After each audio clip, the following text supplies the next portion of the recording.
Hello friends, good morning friends. ಇವತ್ತು ಹಬ್ಬ ಆಗಿ ನೆಕ್ಸ್ಟ್ ಡೇ ಲಾಗಿದು. ಈಗ ಬಂದು ದೇವ್ರನ್ನ ವಿಸರ್ಜನೆ ಮಾಡೋಣ ಅಂತ ಹೇಳ್ಬಿಟ್ಟು ಈಗ ಸ್ನಾನ ಎಲ್ಲ ಬಂದಿದ್ದೀನಿ. ಮಾರ್ನಿಂಗು 7:30 ಆಗಿದೆ. ಈಗ ನಾನು ವಿಸರ್ಜನೆ ಮಾಡೋಣ ಅಂತ ಹೇಳ್ಬಿಟ್ಟು ಎಲ್ಲ ಪೂಜೆಗೆಲ್ಲ ರೆಡಿ ಮಾಡಿ ಏನಿದೆ ವಿಸರ್ಜನೆ ಮಾಡುವಂಥದ್ದು. ಬನ್ನಿ ಯಾವ ಥರ ಎಲ್ಲ ಮಾಡ್ತೀವಿ ಅಂದ್ಬಿಟ್ಟು ನೋಡೋಣ ಫ್ರೆಂಡ್ಸ್. ಯಾರೆಲ್ಲ ನನ್ನ ಚಾನಲ್ ಹೊಸಬರು ನೋಡ್ತಿದ್ದಾರೆ ಪ್ಲೀಸ್ ಸಬ್ಸ್ಕ್ರೈಬ್ ಮಾಡ್ಕೊಳ್ಳಿ, ಹಾಗೆ ಲೈಕ್ ಮಾಡಿ, ಶೇರ್ ಮಾಡಿ, ಕಮೆಂಟ್ ಮಾಡಿ, ಹಾಗೆ ಫ್ರೆಂಡ್ಸ್ ಜೊತೆ ಫ್ಯಾಮಿಲಿ ಜೊತೆ ಶೇರ್ ಮಾಡ್ಕೊಳ್ಳಿ. ನೋಡ್ತೀರಾ ಯಾರು ಲೈಕ್ ಮಾಡ್ತಾಯಿಲ್ಲ, ಹಾಗೆ ಹಾಕೋಂಥ ವೀಡಿಯೋಸ್ನ ಪೂರ್ತಿ ವಿಡಿಯೋ ನೋಡಿ ಅಂತ ಹೇಳೋಕ್ಕೆ ಇಷ್ಟಪಡ್ತೀನಿ. ಈಗ ಪೂಜೆ ಮಾಡೋಣ. ದೇವ್ರಿಗೆ ಈಗ ಕಡ್ಡಿ ಎಣಿಸಿ ಪೂಜೆ ಎಲ್ಲ ಮಾಡ್ತಾಯಿದ್ದೀನಿ. ಪೂಜೆ ಮಾಡಿ ಮಂಗಳಾರತಿ ಮಾಡಿ ನೈವೇದ್ಯ ಮಾಡೆಲ್ಲ ಇಟ್ಟಿದ್ದೀನಿ. ಇನ್ನೇನು ಪೂಜೆ ಕೂಡ ಎಲ್ಲ ಮಾಡಿ ಆಯಿತು. ಹಾಗೆ ಸ್ವಲ್ಪ ಹೊತ್ತು ದೇವ್ರ ಹತ್ರ ಕೂತ್ಕೊಂಡು ಹಾಗೆ ಹೊರ ಕೇಳ್ತಾ ಕೂತ್ಕೊಂಡಿದ್ದೆ. ಇನ್ನೇನು ಪೂಜೆ ಮುಗೀತು, ಇನ್ನೇನು ವಿಸರ್ಜನೆ ಮಾಡೋವಂಥದ್ದು. ಈಗ ಎಲ್ಲ ದೇವ್ರನ್ನೆಲ್ಲ ಎತ್ತಿ ಎಲ್ಲ ಮಾಡ್ತೀನಿ. ಈಗ ನೋಡೋಣ ಎಷ್ಟಾದರೆ ಅಷ್ಟು ಕವರ್ ಮಾಡ್ತೀನಿ, ಆದಷ್ಟು ಟ್ರೈ ಮಾಡ್ತೀನಿ. ಪೂಜೆ ಎಲ್ಲ ಮುಗಿಸ್ತಾ ದೇವ್ರ ಹತ್ರ ಸ್ವಲ್ಪ ಹೊತ್ತು ಕೂತ್ಕೊಂಡಿದ್ದೆ. ಇನ್ನೇನು ಆಯಿತು, ಎಲ್ಲ ಪೂಜೆ ಮುಗೀತಲ್ವಾ, ಇನ್ನೇನಿದು ಕ್ಲೀನಿಂಗ್ ಸ್ವಲ್ಪ ಎಲ್ಲ ದೇವ್ರನ್ನೆಲ್ಲ ಎತ್ಬಿಟ್ಟು ಇನ್ನೇನು ಕ್ಲೀನ್ ಮಾಡೋಂಥದ್ದು. ಈಗ ಎಲ್ಲ ಫುಲ್ಲು ತೆಗೆದಿದ್ದೀನಿ, ನೋಡ್ತಾ ಇರ್ಬೋದು. ಇಲ್ಲ ದೇವ್ರನ್ನೆಲ್ಲ ತೆಗೆದ್ಬಿಟ್ಟು ಈಗ ಎಲ್ಲ ಎತ್ತಿಟ್ಟಿದ್ದೀನಿ, ಹೂವೆಲ್ಲ ಸಪ್ರೇಟ್ ಮಾಡಿದ್ದೀನಿ. ಮತ್ತು ಈಗ ಕಾಯಿ ಬಂದು ನಾನು ನೆಕ್ಸ್ಟ್ ಯಾವಾಗ ಪೊಂಗಲ್ ಮಾಡ್ತೀವಿ ಆವತ್ತಿನ ದಿವಸ ಹೊಡ್ಕೊತೀನಿ. ಈಗ ಬಂದು ಇಷ್ಟು ಇದೆಲ್ಲ ಮಾಡಿ ತೊಗೊಂಡೋಗಿ ನೀರಲ್ಲಿ ಬಿಟ್ಟು ಬಂದೆ. ನಾನು ಬಂದು ಈಗ ಮನೆ ಹತ್ರ ಸಂಪಿನಲ್ಲೇ ಪೂಜೆ ಎಲ್ಲ ಮಾಡಾಯಿತು. ಮಾಡಾದ್ಮೇಲೆ ಈಗ ನೀರು ತುಂಬಿಸ್ಕೊಂಡು ಬಿಂದಿಗೆನಲ್ಲೇ ತೊಗೊಂಡ್ಬಂದು ಮನೇಲಿ ಇಟ್ಟಿದ್ದೀನಿ. ಇನ್ನೇನು ಪೂಜೆ ಮುಗೀತು, ಎಲ್ಲ ಕ್ಲೀನ್ ಮಾಡಿ ಆಯಿತು. ಈಗ ಮಗ ನೋಡಿದ್ರೆ ಗಲಾಟೆ ಮಾಡ್ತಾ ಇದ್ದಾನೆ, ಅವ್ರ ಅಪ್ಪ ಜೊತೆ ಹೋಗಬೇಕು ಅಂತೇಳಿ ಗಲಾಟೆ ಮಾಡ್ತಾ ಇದ್ದ.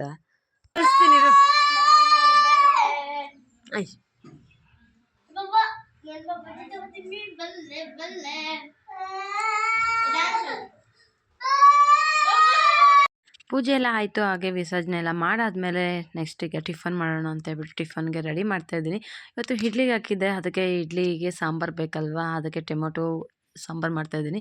ಬನ್ನಿ ಯಾವ ಥರ ಮಾಡೋದು ಅಂತ ಹೇಳ್ಬಿಟ್ಟು ತೋರಿಸ್ತೀನಿ. ತುಂಬಾ ಟೇಸ್ಟಿಯಾಗಿರೋವಂಥದ್ದು ಇದು ಅಮ್ಮ ಮಾಡ್ತಾಯಿದ್ರು, ಆಗ ಅದನ್ನು ನಾನು ಇವತ್ತು ಟ್ರೈ ಮಾಡ್ತಾಯಿದ್ದೀನಿ ಯಾವ ಥರ ಬರುತ್ತೆ ಅಂತ ಹೇಳ್ಬಿಟ್ಟು ನೋಡೋಣ. ಈಗ ಬಂದು ನಾನು ಕಾಯಿ ಟೊಮೊಟೊ ತೊಗೊಂಡಿದ್ದೆ. ಟೊಮೊಟೊ ಮತ್ತು ಈರುಳ್ಳಿ, ಬೆಳ್ಳುಳ್ಳಿ, ಶುಂಠಿ ಮತ್ತು ಕಾಯಿ ತುರಿ, ಕಡಲೆಪಪ್ಪು, ಮೆಣಸಿನ್ಕಾಯಿ, ಚಕ್ಕೆ, ಲವಂಗ ಎಲ್ಲ ತೊಗೊಂಡಿದ್ದೀನಿ. ಇದು ಬಂದು ನಾಟಿ ಸ್ಟೈಲಲ್ಲಿ ಮಾಡ್ತಾ ಇರೋದು. ನಾಟಿ ಈರುಳ್ಳಿ ತೊಗೊಂಡು ಈಗ ಮಾಡ್ತಾಯಿದ್ದೀನಿ. ಇದಕ್ಕೆ ಸ್ವಲ್ಪ ಕೊತ್ತಂಬರಿ ಮತ್ತು ಪುದೀನ ಕೂಡ ಆ್ಯಡ್ ಮಾಡ್ಕೊತಾ ಇದ್ದೀನಿ. ಇಲ್ಲಿ ನೋಡ್ತೀವಿ ಕಡಲೆಪಪ್ಪು, ಕಾಯಿ ತುರಿ ಮತ್ತು ಒಣಮೆಣ್ಸಿನ್ಕಾಯಿ ಮತ್ತು ಸ್ವಲ್ಪ ಚಕ್ಕೆ, ಲವಂಗ ಇಷ್ಟನ್ನು ಹಾಕ್ಕೊಂಡು ಎಣ್ಣೆಯಲ್ಲಿ ಫ್ರೈ ಮಾಡ್ಕೊಳೋಂಥದ್ದು. ಈಗ ಬಾಣಲಿಗೆ ಸ್ವಲ್ಪ ಆಯಿಲ್ ಹಾಕಿದ್ದೀನಿ. ಆಯಿಲ್ ಹಾಕ್ಬಿಟ್ಟು ಅದಕ್ಕೆ ಈರುಳ್ಳಿ ಹಾಕ್ತಾಯಿದ್ದೀನಿ. ಈರುಳ್ಳಿ ಮತ್ತು ಬೆಳ್ಳುಳ್ಳಿ ಎಲ್ಲ ಹಾಕ್ಕೊಂಡು ಎಣ್ಣೆಯಲ್ಲಿ ಚೆನ್ನಾಗಿ ಫ್ರೈ ಮಾಡ್ಕೊಂಡು ಹೋಗೋಣ. ಯಾಕಂದರೆ ಎಣ್ಣೆಯಲ್ಲಿ ಫ್ರೈ ಮಾಡಿದ್ಮೇಲೆ ಅದು ಸಾಂಬಾರು ಕೆಡೋದಿಲ್ಲ. ಒಂದು 2 ಡೇಸ್ ಇಟ್ಟರೂ ಏನೂ ಕೆಡೋದಿಲ್ಲ. ಈ ಚಟ್ನಿ ಅಷ್ಟು ಚೆನ್ನಾಗಿರುತ್ತೆ. ನೀವು ಕೂಡ ಒಮ್ಮೆ ಟ್ರೈ ಮಾಡಿ ನೋಡಿ ಯಾವ ಥರ ಬರುತ್ತೆ ಅಂತ ಹೇಳ್ಬಿಟ್ಟು. ತುಂಬ ಅಂದರೆ ತುಂಬಾ ಚೆನ್ನಾಗಿ ಬರುತ್ತೆ. ನಾನೀಗ ನಾಟಿ ಈರುಳ್ಳಿ ತೊಗೊಂಡಿದ್ದೀನಿ, ಅದರಲ್ಲಿ ಮಾಡೋದ್ರಿಂದ ತುಂಬಾ ರುಚಿಯಾಗಿರುತ್ತೆ ಸಾಂಬಾರು. ಈಗ ನಾಟಿ ಈರುಳ್ಳಿ ಮತ್ತು ಬೆಳ್ಳುಳ್ಳಿ ಹಾಕ್ಕೊಂಡು ಫ್ರೈ ಮಾಡ್ತಾ ಇದ್ನಲ್ವ, ಅದಕ್ಕೆ ಟೊಮೊಟೊ ಬಂದು ದೊರೆ ಇರೋವಂಥದ್ದು ಟೊಮೊಟೊ ತೊಗೊಂಡಿದ್ದೀನಿ. ತುಂಬ ಹಣ್ಣು ಎಲ್ಲ ಏನಿಲ್ಲ, ತುಂಬ ಕಾಯಿನೂ ಇಲ್ಲ, ಈ ಥರ ಟೊಮೊಟೊವನ್ನು ತೊಗೊಂಡಿದ್ದೀನಿ. ಸ್ವಲ್ಪ ಕಾಯಿ ಇರೋದು ತೊಗೊಂಡಿದ್ದು ಚೆನ್ನಾಗಿರ್ತಾಯಿತ್ತು. ನಾನು ಹೋಗಲಿಲ್ಲ ತೋಟಕ್ಕೆ, ಪಕ್ಕದ ತೋಟದವರು ತೊಗೊಂಡು ಬಂದಿದ್ದರು, ಅದನ್ನೇ ತೊಗೊಂಡು ಬಂದು ಈಗ ನಾನು ರೆಡಿ ಮಾಡ್ತಾಯಿದ್ದೀನಿ. ಈಗ ಇದನ್ನು ಕೂಡ ಎಣ್ಣೆಯಲ್ಲಿ ಹಾಕ್ಕೊಂಡು ಫ್ರೈ ಮಾಡ್ಕೊತಾ ಇದ್ದೀನಿ. ಈರುಳ್ಳಿ ಬೆಳ್ಳುಳ್ಳಿ ಜೊತೆಯಲ್ಲೇ ಟೊಮೊಟೊ ಕೂಡ ಚೆನ್ನಾಗಿ ಎಣ್ಣೆಯಲ್ಲಿ ಫ್ರೈ ಮಾಡ್ಕೊಳೋಂಥದ್ದು.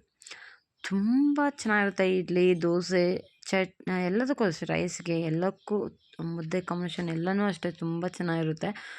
ಈಗ ಇದಕ್ಕೆ ಬಂದು ಕಾಯಿ ತುರಿ ಮತ್ತು ಕಡಲೆಪಪ್ಪು, ಒಣಮೆಣ್ಸಿನ್ಕಾಯಿ, ಚಕ್ಕೆ, ಲವಂಗ ಎಲ್ಲವನ್ನು ಇದರಲ್ಲಿ ಹಾಕಿ ಮಿಕ್ಸ್ ಮಾಡ್ಕೊಂಡು ಫ್ರೈ ಮಾಡ್ಕೊತೀನಿ. ಎಣ್ಣೆಯಲ್ಲಿ ಸ್ವಲ್ಪ ಹೊತ್ತು ಫ್ರೈ ಮಾಡೋದ್ರಿಂದ ಚೆನ್ನಾಗಿರುತ್ತೆ, ಟೇಸ್ಟ್ ಕೆಡೋದಿಲ್ಲ. ಸಾಂಬಾರು ಆಗಿರ್ಬೋದು, ಇದನ್ನು ತೆಳ್ಳಕ್ಕಾದ್ರೂ ಮಾಡ್ಬೋದು, ಇಲ್ಲ ಗಟ್ಟಿಯಾಗಿ ಆದರೂ ಮಾಡ್ಕೊಬೋದು. ನಮಗೆ ಯಾವ ಥರ ಬೇಕೋ ಆ ಥರ ನೋಡಿಕೊಂಡು ಮಾಡ್ಕೊಬೇಕು. ಈಗ ನಾನು ಬಂದು ತುಂಬ ತೆಳ್ಳಕ್ಕೆಲ್ಲ ಏನು ಮಾಡೋದಿಲ್ಲ, ಮೀಡಿಯಮಾಗಿ ನೋಡಿಕೊಂಡು ಮಾಡ್ಕೊತೀನಿ. ಈಗ ಎಣ್ಣೆಯಲ್ಲಿ ಚೆನ್ನಾಗೆಲ್ಲ ಫ್ರೈ ಆಗಿದೆ. ಇದಕ್ಕೆ ಸ್ವಲ್ಪ ಕೊತ್ತಂಬರಿ ಮತ್ತು ಪುದೀನವನ್ನು ಕೂಡ ಇದರಲ್ಲಿ ಹಾಕಿ ಮಿಕ್ಸ್ ಮಾಡ್ಕೊತಾ ಇದ್ದೀನಿ. ಅದು ಕೂಡ ಎಣ್ಣೆಯಲ್ಲಿ ಸಾಫ್ಟ್ ಆಗೋ ತನಕ ಫ್ರೈ ಮಾಡ್ಕೊಳ್ಳೋಣ. ಫ್ರೈ ಎಲ್ಲ ಆದಮೇಲೆ ಇನ್ನೇನು ಸ್ವಲ್ಪ ಹೊತ್ತು ತಣ್ಣಗಾಗಲಿ, ಆಮೇಲೆ ಮಿಕ್ಸಿ ಹಾಕಿ ಗ್ರೈಂಡ್ ಮಾಡ್ಕೊಳೋಂಥದ್ದು. ಈಗ ಚೆನ್ನಾಗಿ ಹುರಿದೆಲ್ಲ ಆಯಿತು. ಈಗ ಸ್ಟವ್ ಆಫ್ ಮಾಡಿ ತಣ್ಣಗಾಗೋಕ್ಕೆ ಬಿಟ್ಟಿದ್ದೆ. ಈಗ ಇದನ್ನು ಮಿಕ್ಸಿ ಜಾರ್ಗೆ ಹಾಕ್ಕೊಳ್ಳೋಂತು. ಹೌದು, ರುಚಿಗೆ ತಕ್ಕಷ್ಟು ಉಪ್ಪನ್ನು ಕೂಡ ಲಾಸ್ಟಲ್ಲಿ ಹಾಕ್ಕೊತಾ ಇದ್ದೀನಿ. ಎಲ್ಲ ಹಾಕಿ ಮಿಕ್ಸ್ ಮಾಡಾಯಿತು. ಈಗ ನೋಡ್ತಾ ಇರ್ಬೋದು, ನಾನು ಮಿಕ್ಸಿಗೆ ಹಾಕಿ ಇಟ್ಟಿದ್ದೀನಿ. ಇಷ್ಟು ಥಿಕ್ನೆಸ್ಸಾಗಿ ನಾನು ಗ್ರೈಂಡ್ ಮಾಡಿ ಇಟ್ಕೊಂಡಿದ್ದೀನಿ. ಈಗ ಒಗ್ಗರಣೆ ಕೊಡ್ತಾಯಿದ್ದೀನಿ ಟೊಮೊಟೊ ಚಟ್ನಿಗೆ. ಅದು ಬಂದು ಚಟ್ನಿ, ಸಾಂಬಾರು ಏನಾದರೂ ಚ ಅನ್ಬೋದು, ಚೆನ್ನಾಗಿರುತ್ತೆ. ಸ್ವಲ್ಪ ಎಣ್ಣೆ ಮತ್ತು ಸ್ವಲ್ಪ ಸಾಸಿವೆ, ಕರಿಬೇವಿನ ಸೊಪ್ಪು ಇಷ್ಟನ್ನು ಹಾಕಿ ಎಣ್ಣೆನ ಫ್ರೈ ಮಾಡ್ಕೊತೀನಿ. ಅದಕ್ಕೆ ಸ್ವಲ್ಪ ಈರುಳ್ಳಿ ಕೂಡ ಆ್ಯಡ್ ಮಾಡ್ತೀನಿ. ಚೆನ್ನಾಗಿರುತ್ತೆ, ಬಾಯಿಗೆ ತಿನ್ನಬೇಕಾದ್ರೆ ಸಿಗ್ತಾ ಇದ್ದಾಗ ತುಂಬ ಚೆನ್ನಾಗಿರುತ್ತೆ. ನಾಟಿ ಈರುಳ್ಳಿ ಅಲ್ವಾ, ತುಂಬ ಅಂದರೆ ತುಂಬ ಚೆನ್ನಾಗಿರುತ್ತೆ.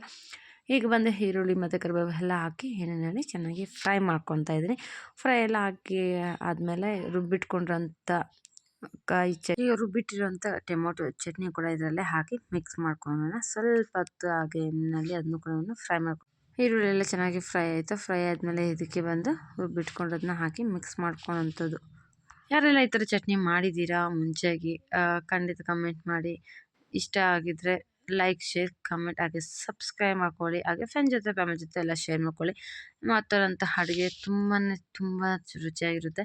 ಈಗ ಬಂದು ರುಬ್ಬಿಟ್ಟಿಟ್ಕೊಂಡಿರೋಂಥ ಚಟ್ನಿ ಕೂಡ ಇದರಲ್ಲಿ ಹಾಕ್ಕೊತಾ ಇದ್ದೀನಿ. ನೋಡೋದಕ್ಕೆ ಫುಲ್ ಚಟ್ನಿ ಥರನೇ ಕಾಣ್ತದೆ, ಬಟ್ ಇದನ್ನು ಚಟ್ನಿ ಥರನ ಮಾಡ್ಕೊಬೋದು, ಸಾಂಬಾರು ಥರನ ಮಾಡ್ಕೊಬೋದು. ನಮ್ಗೆ ಯಾವ ಥರ ಬೇಕೋ ಅಂತ ತೆಳ್ಳಗೆ ಬೇಕಾದ್ರೆ ತೆಳ್ಳಗೆ, ಗಟ್ಟಿಯಾಗಿ ಬೇಕಂದರೆ ಗಟ್ಟಿಯಾಗಿ, ಮೀಡಿಯಮ್ ಬೇಕಾದ್ರೆ ಮೀಡಿಯಮ್ಮಾಗಿ. ನಾನು ಇದಕ್ಕೆ ಮೀಡಿಯಮ್ಮಾಗಿ ಮಾಡ್ಕೊಳೋಂಥದ್ದು. ಇದಕ್ಕೆ ನೀರೆಲ್ಲ ಹಾಕ್ಕೊಂಡು ಮಿಕ್ಸ್ ಮಾಡ್ಕೊತೀನಿ. ಸ್ವಲ್ಪ ಎಷ್ಟು ಬೇಕಂತ ನೋಡಿಕೊಂಡು ಮಿಕ್ಸ್ ಮಾಡ್ತೀನಿ. ಅದನ್ನು ಒಂದು ಕುದಿ ಬರೋ ತನಕ ಕುದಿಸ್ತೀನಿ. ನೀರೆಲ್ಲ ಹಾಕ್ಕೊಂಡು ಒಂದು ಕುದಿ ಬರಿಸ್ತೀನಿ. ಇಡ್ಲಿಗೆ ತುಂಬ ತಿಕ್ನೆಸ್ ಇದ್ದರೂ ಚೆನ್ನಾಗಿರೋದಿಲ್ಲ, ಮೀಡಿಯಮ್ಮಾಗಿ ಮಿಕ್ಸ್ ಮಾಡ್ಕೊಳ್ಳೋದ್ರಿಂದ ತುಂಬ ಚೆನ್ನಾಗಿರುತ್ತೆ. ಈಗ ಚಟ್ನಿ ರೆಡಿ ಆಯಿತು. ಹಾಗೆ ಇಡ್ಲಿ ಬೇಯೋದಕ್ಕೆ ಅಂತ ಹೇಳ್ಬಿಟ್ಟು ಇಡ್ಲಿಗೆ ಇಟ್ಟಿದ್ದೆ. ಈಗ ನೋಡ್ತಾ ಇರ್ಬೋದು, ಇಡ್ಲಿ ಮತ್ತು ಚಟ್ನಿ ಕಾಂಬಿನೇಷನ್ ತುಂಬ ಚೆನ್ನಾಗಿದೆ. ಈಗ ನಾನು ಮಾಡಿರೋಂಥ ಇಡ್ಲಿ ನೋಡ್ಬೋದು, ತುಂಬಾ ಸಾಫ್ಟಾಗಿ ಬಂದಿದೆ. ಇದಕ್ಕೆ ನಾನು ಏನೂ ಹಾಕಲಿಲ್ಲ. 2 ಲೋಟ ಅಕ್ಕಿ, 1 ಲೋಟ ಉದ್ದಿನಬೇಳೆ ಮತ್ತು ಸ್ವಲ್ಪ ಹೆಸರು ಕಾಳನ್ನು ಹಾಕಿದ್ದೆ. ಹೆಸರು ಕಾಳು ಹಾಕಿ ರುಬ್ಬೋದ್ರಿಂದ ತುಂಬ ಅಂದರೆ ತುಂಬಾ ಸಾಫ್ಟಾಗಿ ಬರುತ್ತೆ. ಇಡ್ಲಿ ಎಲ್ಲನೂ ಅಷ್ಟೇ ತುಂಬಾ ಚೆನ್ನಾಗಿರುತ್ತೆ. ತಿನ್ನೋದಕ್ಕೆ ಟೇಸ್ಟು ಅಷ್ಟೇ ತುಂಬ ಚೆನ್ನಾಗಿರುತ್ತೆ. ಈಗ ಕಡಲೆಬೇಳೆ 1 ಸ್ಪೂನು ಎಲ್ಲ ಹಾಕ್ಕೊಂಡು ನೆನೆಸಿಟ್ಟಿದ್ದೆ, ಅದನ್ನ ರುಬ್ಬಿ ಈಗ ನಾನು ಇಡ್ಲಿ ಮಾಡಿರೋದು. ತುಂಬ ಅಂದರೆ ತುಂಬ ಚೆನ್ನಾಗಿದೆ. ನೋಡಿ, ಬಿಸಿ ಬಿಸಿ ಇಡ್ಲಿ ಮತ್ತು ಚಟ್ನಿ ಕಾಂಬಿನೇಷನ್ ಎಷ್ಟು ಮಸ್ತಾಗಿದೆ ಅಂದರೆ ಸಖತ್ತಾಗಿ ಬಂದಿತ್ತು. ಮಗಳಂತೂ ತುಂಬ ಚೆನ್ನಾಗಿದೆ ಅಮ್ಮ ಅಂತ ಹೇಳಿ ಅವಳು ಕೂಡ ತಿಂದು ಹೇಳಿದ್ಲು ಇಷ್ಟು ಚೆನ್ನಾಗಿದೆ ಅಂತ ಹೇಳ್ಬಿಟ್ಟು. ಟಿಫನ್ ಎಲ್ಲ ಮುಗಿಸ್ಕೊಂಡು ಹೋಗಿದ್ದು ತೋಟಕ್ಕೆ. ಚಿಕ್ಕಡಿ ಗಿಡ ಎಲ್ಲ ಖಾಲಿಯಾಗಿದೆ, ಅದನ್ನು ಕ್ಲೀನ್ ಮಾಡೋದಕ್ಕೆ ಅಂತ ಹೇಳ್ಬಿಟ್ಟು ತೋಟಕ್ಕೆ ಹೋದ್ವಿ. ತೋಟದಲ್ಲೆಲ್ಲ ಮುಗಿಸ್ಕೊಂಡು ಮನೆಗೆ ಬಂದ್ವಿ. ಅದ್ರಲ್ಲಿ ಲಾಗೆಲ್ಲ ಏನೂ ಮಾಡಲಿಲ್ಲ, ಹಾಗೆ ಸುಮ್ಮನೆ ಆಗಿಬಿಟ್ವಿ. ಬೆಳಗ್ಗೆ ದೇವಸ್ಥಾನಕ್ಕೆ ಹೋಗೋಣ ಅಂದ್ಕೊಂಡ್ವಿ, ಹೋಗೋಕ್ಕಾಗಲಿಲ್ಲ ಅಂತ ಹೇಳ್ಬಿಟ್ಟು. ಈಗ ಈವ್ನಿಂಗು ಮಗಳು ಗಲಾಟೆ ಮಾಡ್ತಾಯಿದ್ಲ ಅಂದ್ಬಿಟ್ಟು ಸ್ನ್ಯಾಕ್ಸ್ ತಿನ್ನೋಕ್ಕೆ ಅಂತ ಹೇಳ್ಬಿಟ್ಟು ಔಟ್ ಸೈಡ್ ಬಂದ್ವಿ. ನಾವು ಬಂದು ನಮ್ಮೂರ ಪಕ್ಕದಲ್ಲೇ ಒಂದು ವಿಲೇಜ್ ಅಂತಲೇ ಹೇಳ್ಬೋದು, ಅಲ್ಲಿ ಬಂದ್ವಿ. ಪಾನಿಪುರಿ ತಿನ್ಕೊಂಡು ಹೋಗೋಣ ಅಂತ ಹೇಳ್ಬಿಟ್ಟು ಮಗಳು ಬಂದು ಪಾನಿಪುರಿ ತಿನ್ನಬೇಕು, ಇಲ್ಲ ಹೊರಗಡೆ ಹೋಗೋಣ ಅಂತ ಹೇಳ್ಬಿಟ್ಟು ಅದಕ್ಕೆ ಅವಳು ಬಂದು ನಮ್ಮ ಹಸ್ಬೆಂಡು ಬೇಲ್ ತೊಗೊಂಡ್ರು. ಮತ್ತು ಮಗಳು ನಿಪ್ಪಟ್ಟು ಮಸಾಲ ಬೇಕು ಅಂತ ಹೇಳಿದ್ಲು. ಹಾಗೆ ಮಗ ಬಂದು ಬೋಟಿ ಮಸಾಲೆ ಬೇಕು ಅಂತ ಹೇಳ್ತಾಯಿದ್ರು. ಅದಕ್ಕೆ ಹಸ್ಬೆಂಡು ತಿಂದಿಲ್ಲ, ಅವರು ತಿಂದ್ಬಿಟ್ಟು ಸ್ವಲ್ಪ ನನಗೆ ಕೊಟ್ಟರು ತಿನ್ನು ಅಂತ ಹೇಳ್ಬಿಟ್ಟು. ನನಗೇನು ಬೇಲ್ ಇಷ್ಟ ಆಗಲಿಲ್ಲ, ಹಾಗಾಗಿ ಬೋಟಿ ಮಸಾಲ ಚೆನ್ನಾಗಿತ್ತು, ಅದನ್ನು ಬೋಟಿ ಮಸಾಲ ತಿಂದು ಮುಗಿಸ್ಕೊಂಡು ಮನೆಗೆ ಬಂದ್ವಿ. ಈ ವಿಡಿಯೋ ಇಲ್ಲಿಗೆ ಎಂಡ್ ಮಾಡ್ತೀನಿ. ಟೇಕ್ ಕೇರ್, ಬಾಯ್. ಮತ್ತೆ ನೆಕ್ಸ್ಟ್ ಒಂದು ವಿಡಿಯೋದೊಂದಿಗೆ ಮತ್ತೆ ಸಿಗ್ತೀನಿ.